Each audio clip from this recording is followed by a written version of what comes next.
Press conference देखी हम सबों ने। घबराए हुए, सहमे हुए राहुल गांधी।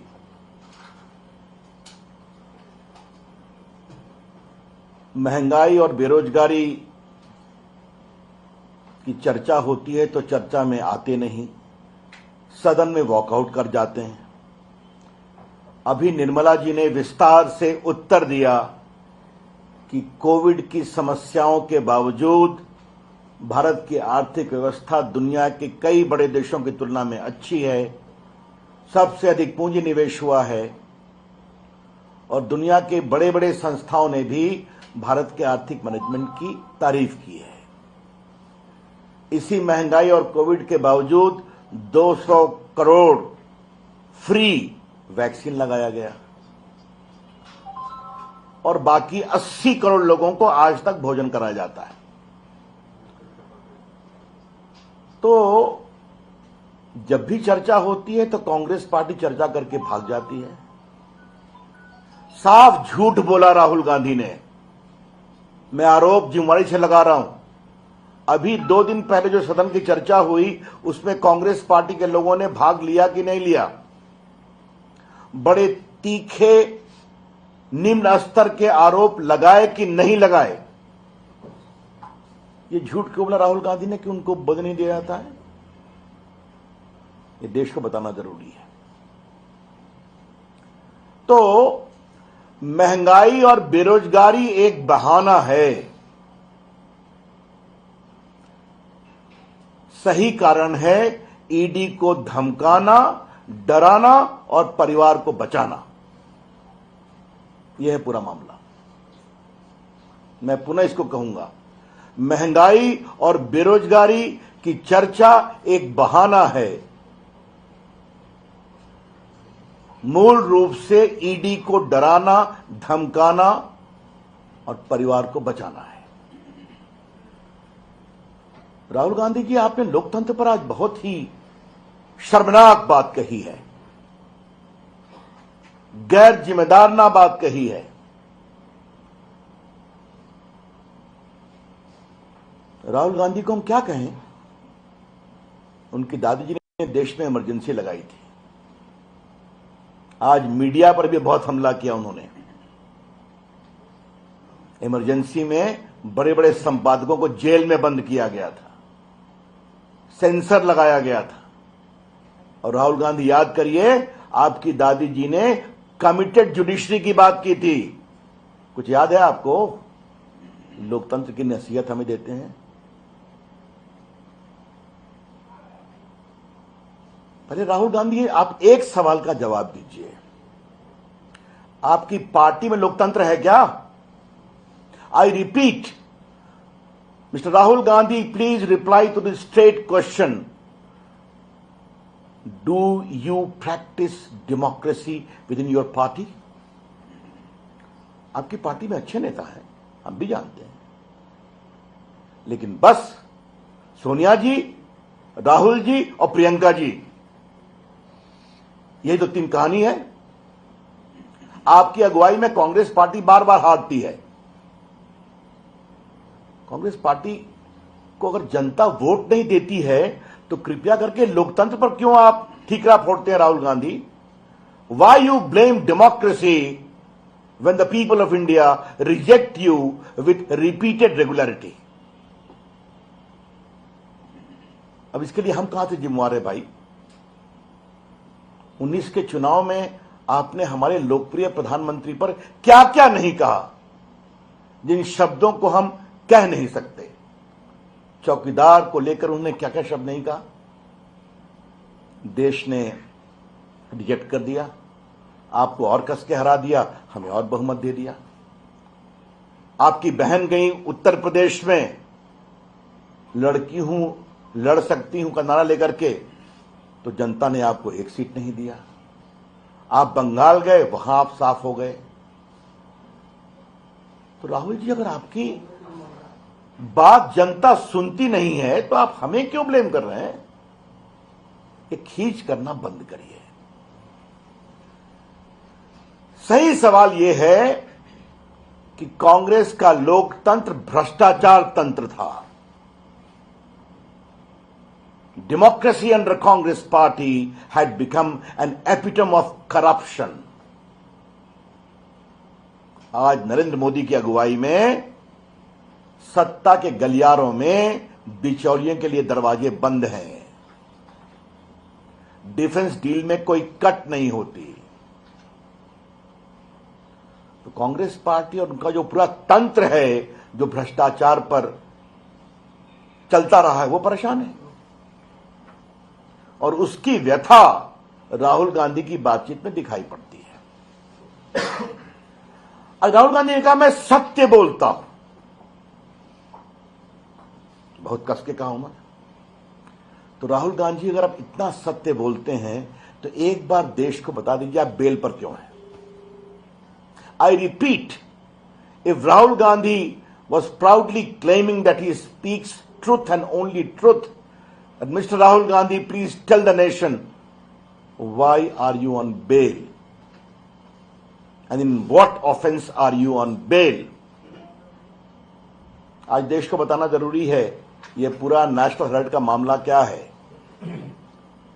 ये पूरा केस हमारी सरकार के आने के पहले फाइल है, और हमारी सरकार के आने के पहले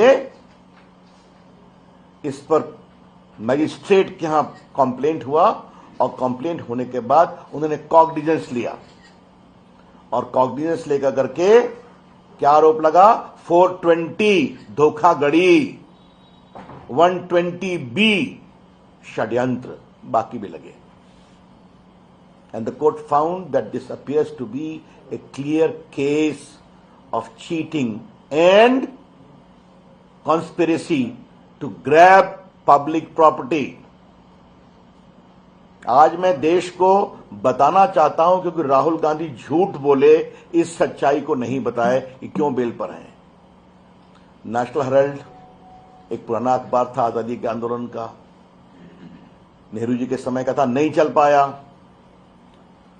80 करोड़ से ऊपर की देनदारी थी।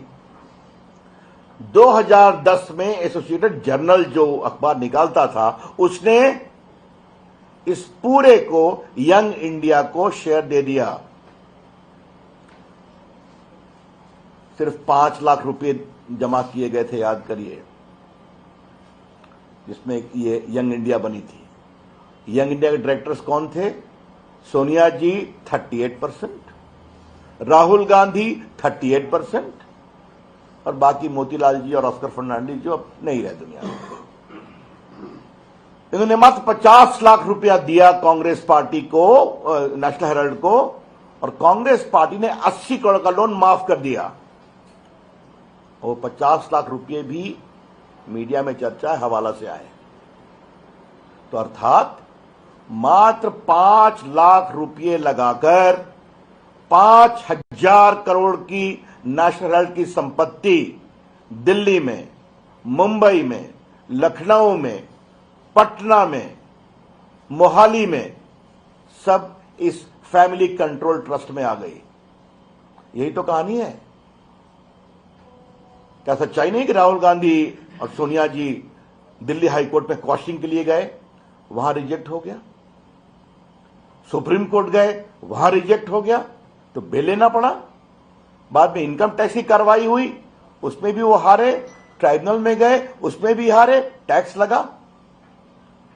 तो राहुल गांधी जी, अगर कोर्ट आपको बेल नहीं देती है, अगर आपका कंप्लेन भ्रष्टाचार का क्वाश नहीं होता है, तो आप इंस्टीट्यूशन को ब्लेम करेंगे। क्या मतलब है इसका? भारत की न्यायपालिका आजाद है, भारत की जुडिशरी की चर्चा दुनिया में होती है, और आपने बार बार कहा ऑल इंस्टीट्यूशंस। इलेक्शन कमीशन देश का चुनाव कराता है, आज सब कुछ इलेक्ट्रॉनिक है, ईवीएम से है, आपको वोट नहीं मिलता, आप हार जाते हैं, तो आप इंस्टीट्यूशन को ब्लेम करेंगे। आप संसद चलने देते नहीं है सिर्फ अपने परिवार को बचाने के लिए, और आप इंस्टीट्यूशन को ब्लेम करेंगे। और मीडिया आपकी सच्चाई लिखे तो आप बिके हुए हैं, और प्रेस कॉन्फ्रेंस करके आप विदेश चले जाते हैं। तो if you are so much non serious about politics, then Rahul Gandhi, don't blame the institutions. आज मुझे राहुल गांधी से एक और बात कहनी है। राहुल गांधी जी, आप मोदी जी की आलोचना करिए, आप बीजेपी की आलोचना करिए, लेकिन अब आप देश की आलोचना कर रहे हैं और अपने राजनीतिक स्वार्थ, भ्रष्टाचार से बचने के लिए अब आप पूरे देश की आलोचना कर रहे हैं, देश के संस्थानों की आलोचना कर रहे हैं।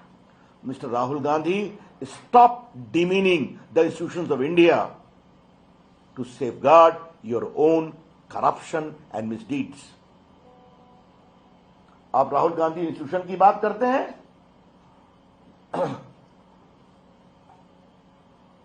आप मुझे ये बताइए, अभी कोविड हुआ था, पूरा देश एक था लड़ाई में, आपने कितना मजाक उड़ाया कोविड के खिलाफ लड़ाई का। देश के साइंटिस्ट ने वैक्सीन बनाया, ये वैक्सीन भारतीयों को भी मिली और दुनिया के 80 से अधिक देशों में गई, आपने उसका भी मजाक बनाया। देश को जगाने के लिए यह कहा गया कि हम लोग सब लोग बताएं, वैक्सीन लें और अपनी फोटो अपलोड करें ताकि देश की जनता को प्रेरणा मिले। आपने और आपके नेताओं ने कभी किया क्या? यह है आपका संस्थाओं का सम्मान, राहुल गांधी। और आपकी प्रेस कॉन्फ्रेंस बहुत रोचक दिन हुई है राहुल गांधी। एक बात मैं कहना चाहूंगा, आज है 5 अगस्त, आज के दिन धारा 370 समाप्त करने का ऐतिहासिक निर्णय हुआ था। आज जम्मू कश्मीर में तिरंगा लहरा रहा है, लोग जय जयकार कर रहे हैं, और आप तिरंगे का अपमान। और उनके साथ जो बैठे हुए थे माननीय मुख्यमंत्री जी, वो हिटलर को कोट कर रहे थे। हिटलर को कितना पढ़ा है याद करिए। अगर तानाशाही इस देश ने देखी है तो कांग्रेस के राज में देखी है। इमरजेंसी के समय जब जजेस सुपरसीड हुए, जब नेताओं को मीसा में बंद किया गया, जब लोकनायक जयप्रकाश ऐसे महान नेता, किडनी खराब थी, उनको भी जेल में बंद किया गया, संपादक गिरफ्तार हुए, कमिटेड जुडिशरी की बात की गई। तो राहुल गांधी कृपया करके ये सब ज्ञान न दें। एक बात हमें और कहनी है, आपने व्यापार तो बहुत सुना होगा, लेकिन हम देश की ओर से जरूर सवाल उठाना चाहेंगे कि मात्र 5 लाख की कंपनी बनाकर 5,000 करोड़ की संपत्ति कैसे आती है, वो भी दिल्ली में, मुंबई में। ये सब सरकारी जमीन पर बड़ी बड़ी बिल्डिंग बनी, आज सब उनके कंट्रोल में है। ईडी के अंदर वो क्या बोल रहे हैं, नहीं बोल रहे हैं, उसको मुझे कुछ नहीं कहना है, लेकिन आज मुझे बहुत गर्व से कहना है कि नरेंद्र मोदी जी की सरकार ने भ्रष्टाचार के खिलाफ बहुत प्रामाणिक काम किया है। गरीबों के लिए डायरेक्ट बेनिफिट ट्रांसफर, लाखों करोड़ रुपए उनके अकाउंट में पहुंच रहे हैं कि नहीं पहुंच रहे हैं, बिचौलिए साफ हैं। सरकारी ठेके में, डिफेंस की खरीदगी में, आपूर्ति में बिचौलियों के रास्ते बंद हैं, और जितने बिचौलिए आ रहे हैं सबके संबंध कहां है, ये बार बार सामने में आ रही है। तो राहुल गांधी क्या चाहते हैं? भ्रष्टाचार के खिलाफ ईमानदारी से कार्रवाई नहीं हो क्या? ये कार्रवाई कभी नहीं रुकेगी, ये देश अपेक्षा करता है। आज ये सच्चाई नहीं है कि हजारों करोड़ रुपए की संपत्ति ईडी ने जब्त की है? आप ही लोग तो लिखते हैं मीडिया में। क्या सच्चाई नहीं कलकत्ता में कितने करोड़ रुपए दिखाई पड़ रहे हैं फ्लैट पे, कितने गहने दिखाई पड़ रहे हैं, रांची में दिखाई पड़ रहे हैं, मुंबई में बड़े बड़े नेता जेलों में बंद हैं, बेल नहीं मिलती उनको। ये हैं बड़े सवाल। आज ये देश नरेंद्र मोदी की अगुवाई में ईमानदारी से काम कर रहा है और भ्रष्टाचार के खिलाफ जबरदस्त प्रहार हो रहा है। हाँ, इस प्रहार से कांग्रेस पार्टी को परेशानी होती है, हम समझते हैं, लेकिन राहुल जी, उस परेशानी का हम कुछ नहीं कर सकते। जो आपने करा है वो आपको भोगना पड़ेगा।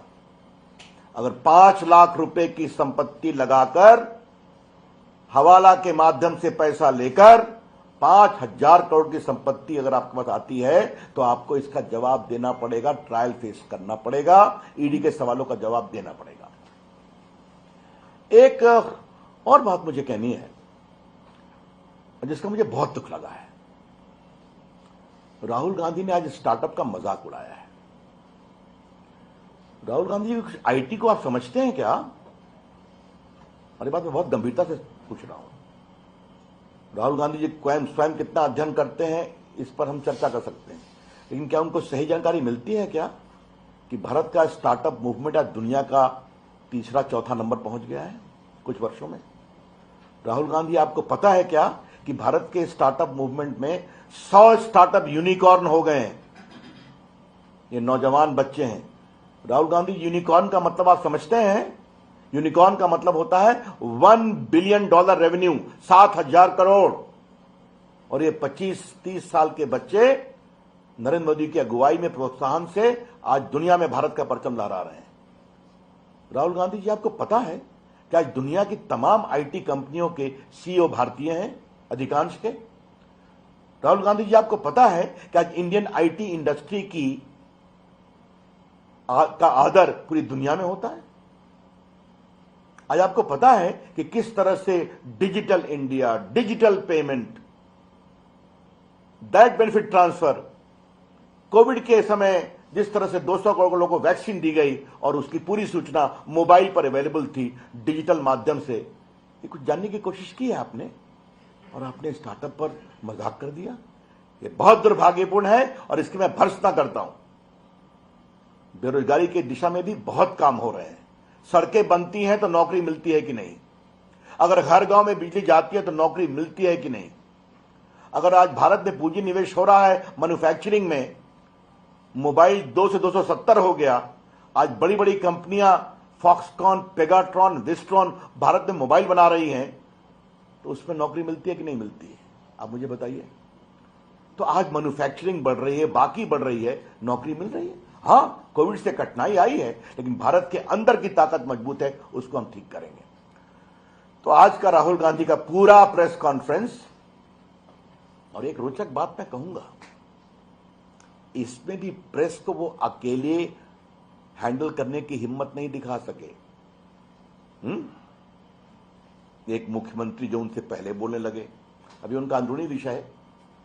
हम लोग का एक सिस्टम है कि जिसकी प्रेस होती है वो सबसे पहले बोलते हैं। एक बात जयराम रमेश ने हमारे प्रधानमंत्री पर कही कि वो प्रेस नहीं करते, राहुल गांधी प्रेस करते हैं। मिस्टर जयराम रमेश, हमारे प्रधानमंत्री देश से बात करते हैं, पूरे देश में घूमते हैं, पूरी दुनिया में घूमते हैं, सबों के सवालों के जवाब देते हैं और पूरे देश का मान बढ़ाते हैं। संसद के अंदर जवाब देते हैं ना, तो आप उनके उत्तर सुनते हैं क्या? कांग्रेसी लोग शांत हो जाते हैं उनके उत्तर सुनकर। तो इस तरह की हल्की बातें आप करना बंद करें। देखिए, समस्या बहुत साफ है। देश का लोकतंत्र अब फैल गया है। आम आदमी इस लोकतंत्र में अपनी साख समझता है, और जिस तरह एक परिवार ने पूरा कंट्रोल किया हुआ था लोकतंत्र पर अपने लिए और अपने हितों के लिए, उससे देश आगे निकला है, इसलिए वोट नहीं मिलता है। और अंतिम बात कहनी है, नेशनल हेराल्ड से क्यों घबराए हुए हैं? क्या संकेत है? कांग्रेस पार्टी परिवार की जेब में, कांग्रेस पार्टी का नेतृत्व परिवार की जेब में, अब कांग्रेस पार्टी की संपत्ति भी परिवार की जेब में है। The crux of the national Herald corruption is straight and simple. The Congress party is in the pocket of the family. The leadership of the Congress party is also in the pocket of the family. The National Herald case demonstrates that now the family also wants to control the property of the party into the pocket of the family. यही सच्चाई है। धन्यवाद।